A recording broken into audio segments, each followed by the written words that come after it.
Go. Hello, folks. It's me. It's Arthur Brown, Daddy Brown, and I'm going to tell you about when I was a young kid around Bedford Avenue in Brooklyn, New York. And what happened then? Well, it was two guys came along with me, and we got into this house. We have we used to get in there and so forth and so on. We go up on the roof, and we take up the bar, and we slip down into the house. We're inside the house. We're running around, looking around. There's all kind of boxes, and we pick out what we wanted, like we're doing Christmas shopping. And I picked up a nice bunch of stuff, a handful, and all of a sudden they said, "Uh-oh." You looked out the window and it was the police. The police came. And we said, "All right." So I told the guys, "Hey, be quiet now, don't make no noise." So we hopped underneath a piano and we threw all the stuff around us so to cover up the hole. And we did this and we did that, and all of a sudden the cop said, "Hey, I'm gonna shoot you, come on out." And we didn't do nothing, and they didn't do nothing, and then they left, the police. So as soon as they left, we stood about an hour later, and and then we left the house. We climbed up and got out the roof, came down, and there we were. So what did we do? We had all that stuff, a handful here, a handful there. Three guys with all their stuff. And I'm sorry. Oh, Momsy. I didn't know you started. Oh, Momsy. So anyway. Will that come out? No. It's in there forever. And we got down and we took the stuff. We said, "What are we going to do with this now?" We had to put it somewhere. So we left the three bundles of little stuff from three people, and we left it down in the cellar. And all of a sudden, we went back the next day to find it, and it was gone. All our loot. What happened was that one of the two other guys kept it. Yeah. And McPartland was the guy I know. Yeah. He was the guy who told it. And he was the one that did it. That's it.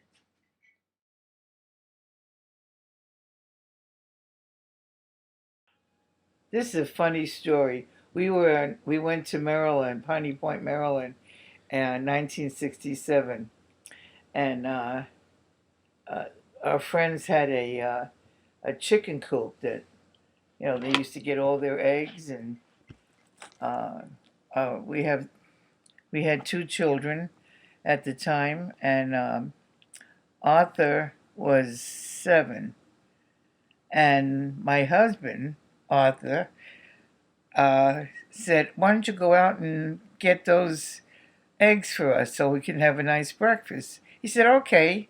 So when he went out to the coop, my husband Arthur went out behind the chicken coop, and Arthur's looking. He said, "Oh, I guess that's it." And my husband said, "Ah, buck, buck, buck, buck, buck, buck. It's you, Arthur. Hello, Arthur. It's Chicken Daddy." "Oh, is that right?" He listened to the story, and he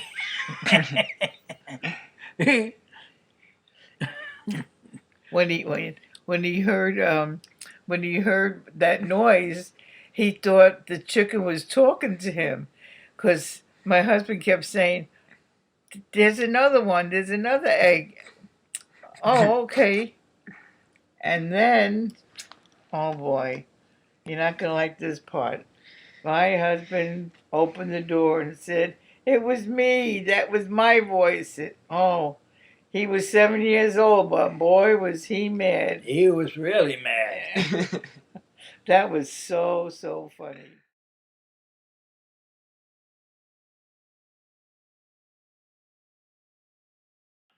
It was a nice day, and it was 1943, and I went to school, and I was playing a lot of hooky, and they weren't too happy with me, the brothers.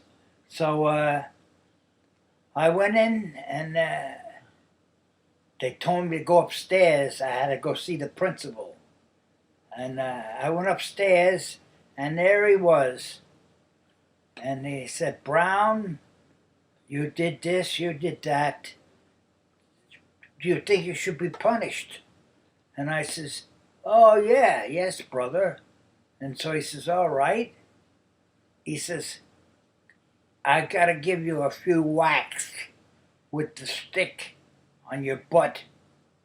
And I said, "Oh, that's great." He says, "Pull down your pants, Brown." And I said, "I don't pull down my pants for nobody." And so that was the end of that. I sat there and I bent over and whack, whack, whack, whack. They whacked the hell out of me. And when he got done, he says, "You deserved, didn't you?" And I said, "No, I don't think so." So he says, "All right, get down now, go into your classroom, and that'll be the end of you for a while." So I said, "Thank you, brother." I said, tears were coming down on my eyes. And I got up and I walked down the stairs, down, down, down, down to the first floor. And I went out the door and I never went back for 3 weeks.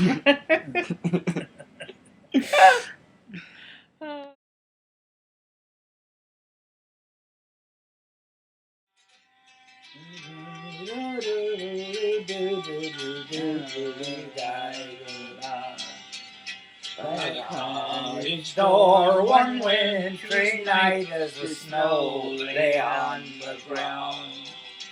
The youthful Irish soldier boy to the mountains he was bound. His mother stood beside him saying, "You'll win, my boy, no fear."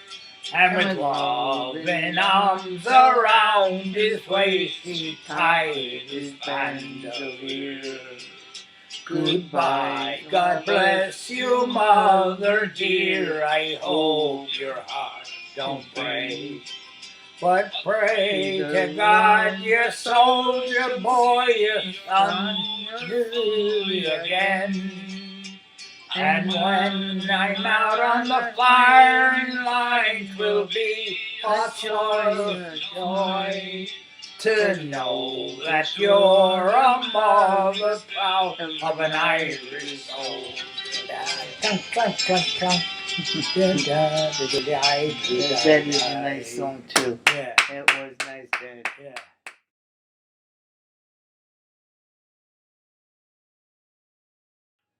This story goes back to Brooklyn, New York, and the year would be about 1943. I was 13 years old, and we used to go down to Ebbets Field. That was about 10 blocks away from my house.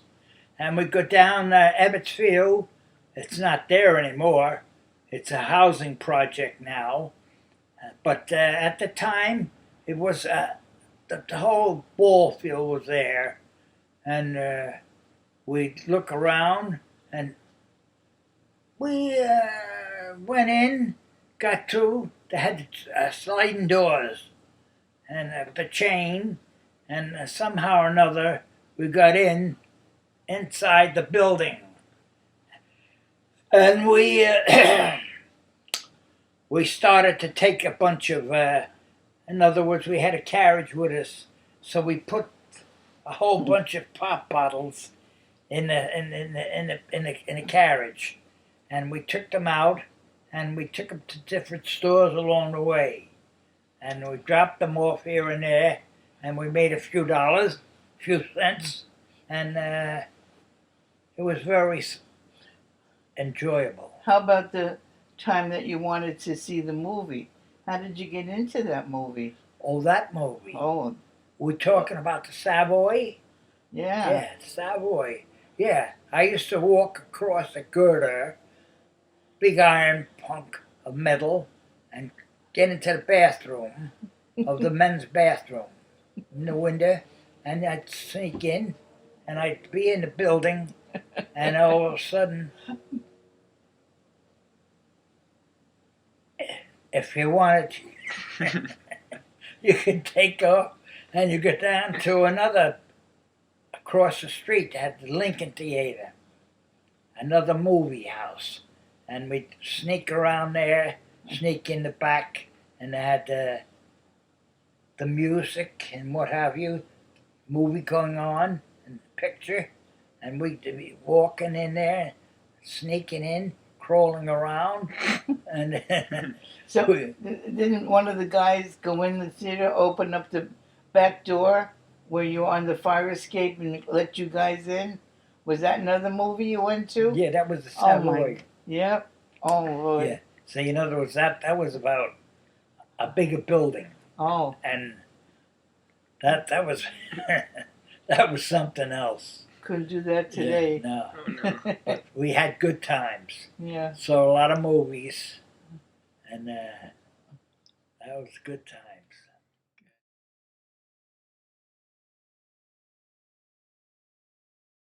I have another story.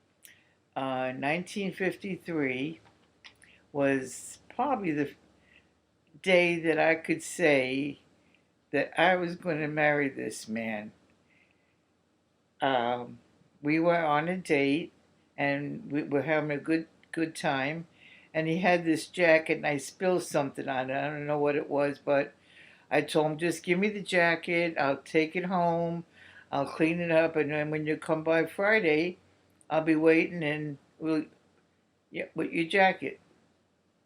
Comes Friday. I lived on the third floor with two other girls that I was 18 at the time.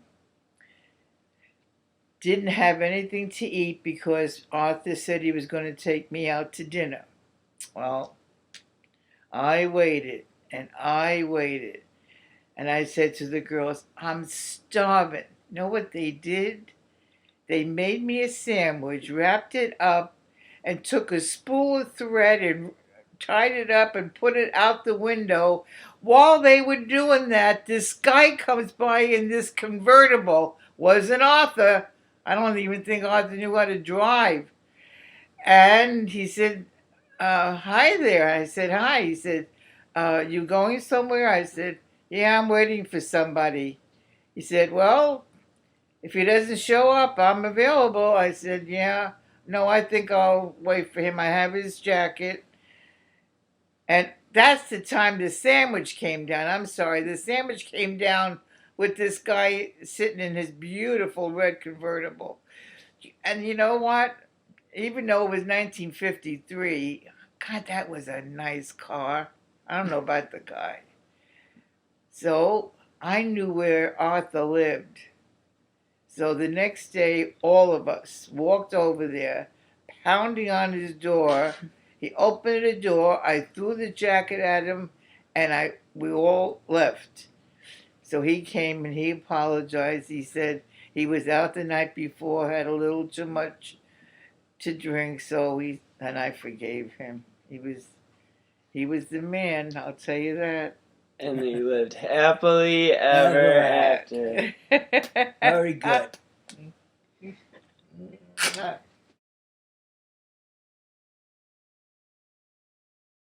But there's one story I got to tell you about. We used to get on to Coney Island, and we were young, and they had hot dogs were 10 cents. Yeah, and Nathan's was right there. You know, as soon as you got off the train, you hit Nathan's, and you had your Nathan's hot dogs. You buy a couple of them, and then you go down, walking down the street, and you walk past the rides, and you went down to the what was it? The steeplechase, Mm-hmm.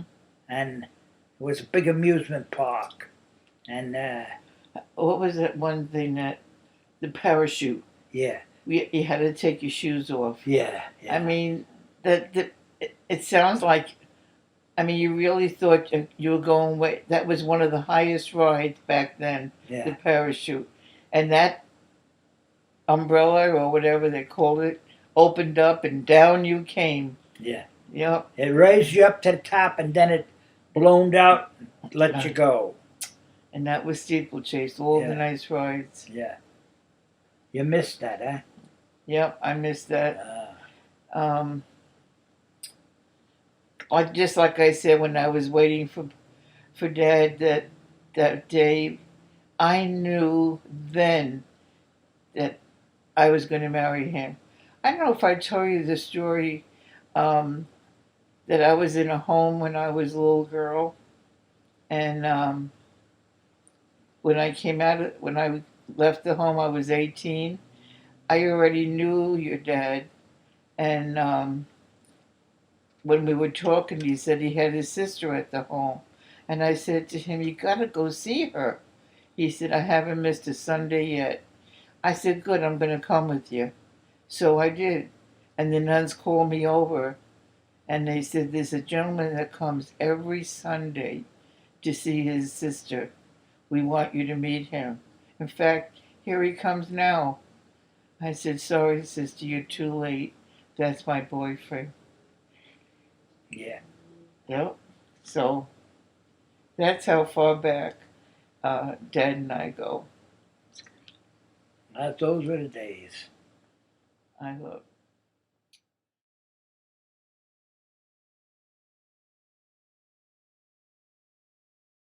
I didn't have too many stories to tell, but Poppy did, and we love you guys. And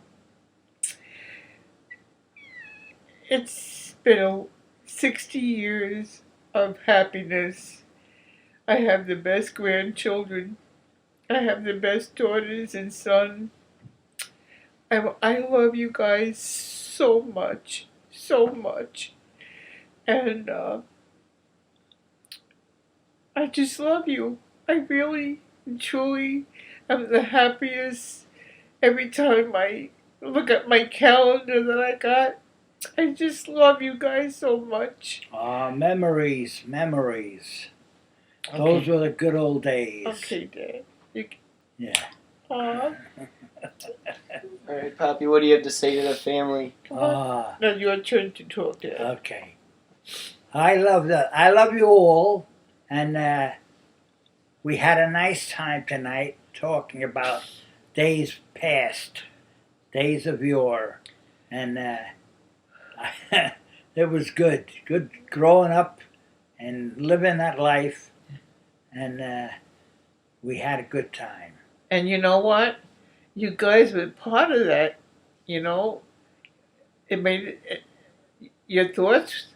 We thought of you guys and said you can't do the things today that Dad and I never had to worry about you guys outside playing. That's I right. never had to worry about you. I'd look out the window and there you were outside playing.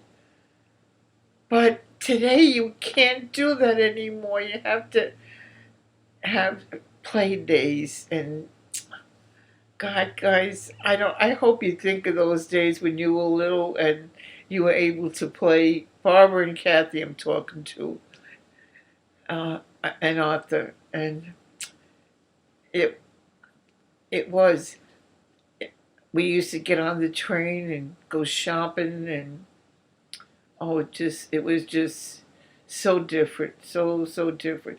I always say to everybody, I hope my children and grandchildren will have the freedom that Poppy and I have, that we're able to sit here with Craig visiting us and doing this film. We didn't have anything like this when you guys were little. I wish we did. Thank God for my little cameras. There's pictures of you guys that I took. You always say, "Oh, Mom, not again." Oh, But now when I see the pictures that you're taking, and that has to come from me and my heart, because you're showing me how much you love me taking those pictures, because that's what you're doing. That's what you're doing now. You're making us look back at how nice things are, and all. how many years we married? 60? Is that 60 years? Oh, 60 Yeah, years. so yeah. 60 years of joy. Yeah. We love you guys so much.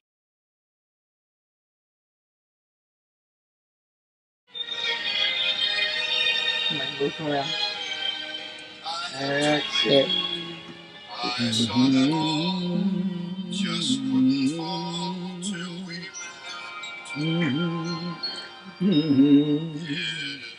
Had to be you. It had to be you. I wandered around And finally found there's somebody who